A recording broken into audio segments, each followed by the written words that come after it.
And DJ, talk about your free throws at the end. Those become crucial. Those 2 lines, trips to the line, and I'm sure you were aware of what the situation was. Yeah. I don't know what your free throw percentage is on the year, but it doesn't make a difference at this point. 6 for 6 today was what it took. What were you feeling like that time? Well, I wasn't having the best shooting game. Like, just seeing my 3 not going really, it didn't really. I mean, my confidence was a little bit down, but so I just saw it as an opportunity.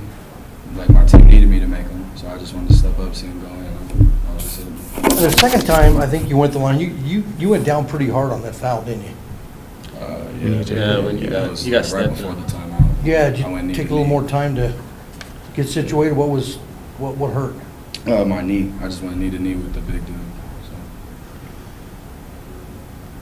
Jonah, go ahead and talk about, this one is, in a sense, is similar to Thursday night in terms of really taking care of the situation, down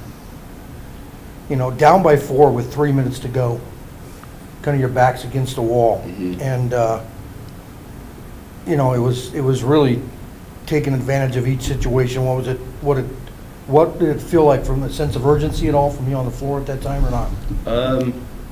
When it gets down like that, like 3 minutes, and we're down, like, we really try and turn it up on defense because this was kind of a high-scoring game. We were letting them get a lot of easy shots too. So when it gets down like that, we can't let them get nothing easy, and we just all of us had to turn it up a notch and try and get some stops, and we did it.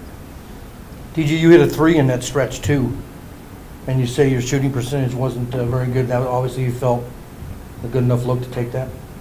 I mean, shooters keep shooting. Facts. Keep shooting. Yeah. You guys can talk about this before I get to it, Jon'te. To go out with 2 wins in a row, I mean, it leaves you with a little bit better mental feeling. We talked about this the other night toward, the possibilities of starting this thing all over again, a year from now. And I guess in a sense too, does it help to beat a team that's just coming off a victory over the number 1 seed in the tournament? Team that kind of was playing well. Yeah, we knew they were coming off a big win, and we really couldn't take them lightly. Even though we beat them last time, we came in the same mentality and everything like that. And just getting those 2 wins, it's like Coach was telling us before the games, not a lot of teams in the country get to go out with a win. They either lose in the tournament or lose the NCAA tournament or something like that. So with us being one of the few teams in the country to go out on a win, it's a great feeling going into next year because we know we can do it. And we're just going to keep building. Just build. And then next year, hopefully, it's going to be really fun. You talked about the other night how, the importance of the win, and it was kind of, in the back of your mind to send this guy out on a high note. I mean, it feels a little better right now than if you'd had to walk up and say, hey, sorry, we couldn't get you this last one. Huh? Yeah. What I love about Jon'te is he's a walk-on, just like me.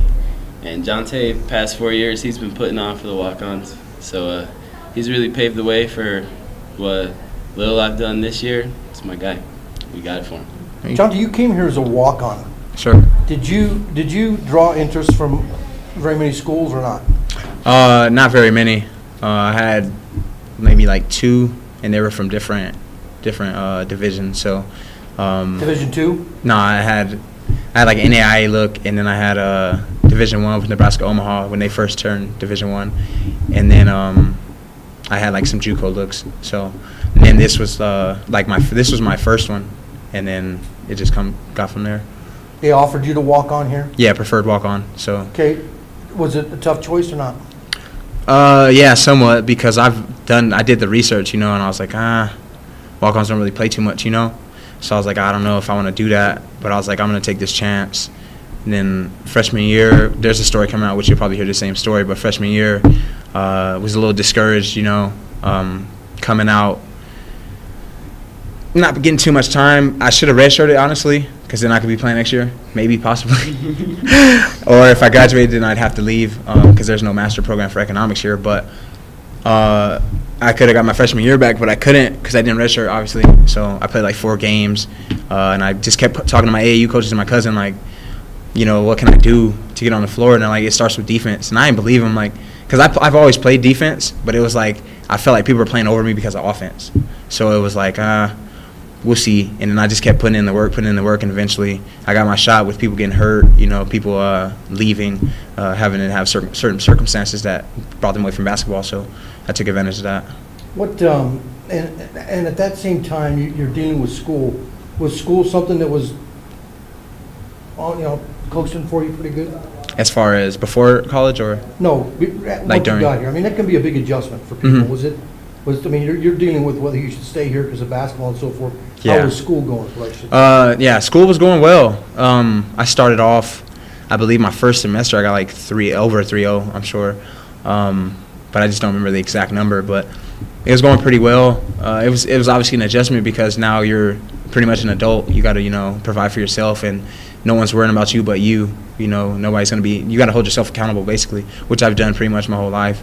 So it wasn't like too much hard of adjustment for that part. Holding myself accountable, going to class, getting my work done, because without basketball, I don't know where I would be, classroom-wise and, street-wise. So basketball's always been that thing to, hold me to get my good grades and to continue to go to class and stuff like that. Were you a good student in high school? Yes, I had a 3.89 graduating, and then that was weighted and unweighted. I think it was like 3.5. And you went to Abraham Lincoln, right? Abraham Lincoln, yes. Did you live in that district, Abraham Lincoln? Yeah, I moved there my junior year. So when I first went there freshman year through like the end of sophomore year, I was living in South Lincoln Projects on the west side of Denver, and then they tore my projects down. So then we moved What was the closer. name of it? South Lincoln Projects. South Lincoln Project? South Lincoln Projects, yeah, by Llama Park. I don't know if you know where that I know is. where it's at. Yeah, in that area. So I lived over there. They tore my projects down, gentrified it, and then we moved towards Lincoln just so I could finish high school and get there, be closer. So And you were on some pretty good high school teams. yes, They had a definitely. stretch of about 4 or 5 years that were pretty decent, right? Dominic Williams, Sean Williams, Shamari Rogers, Chris Abeda, Jose Zamora, names like that were definitely, and that was why I was okay with, because like I said in an interview previous to this, I was okay with not playing my freshman and sophomore year if it was going to be people who are better than me. That's why I chose to go to Lincoln over Denver East. It was like there was too many teams, and they weren't necessarily better than me, but they had closer ties to East than I did, even though I went to a school on the East side.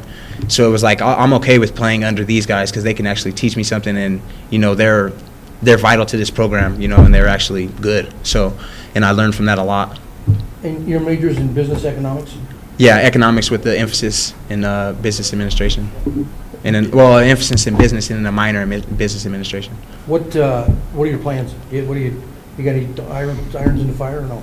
Nah, not yet. Honestly, I still have to go to career services and see what sectors to look at and all that. As far as when I want to work, but I think I'm going to take a summer, maybe a year, to try and play professionally, because that's a once in a lifetime opportunity. So Really? Like overseas or something? yeah, and I feel like with my skill set, that's definitely something I could do. I just have to put in the work, which I don't have a problem with. What do you want to do in the long run though? Get money, honestly. Wherever the money's at, I'm out. So if it's in Yeah, Denver, right. if it's in Texas, if it's in Hawaii, I don't know. But like I said, that's where I'm going to go to career services for, which eventually, when the ball stops dribbling, which for me it won't, I'll still be in the gym when I'm working. But, when I'm not playing as an occupation, basically, that'll definitely be And you'll graduate in May? in May, correct? May 2017. Congratulations. Thank you.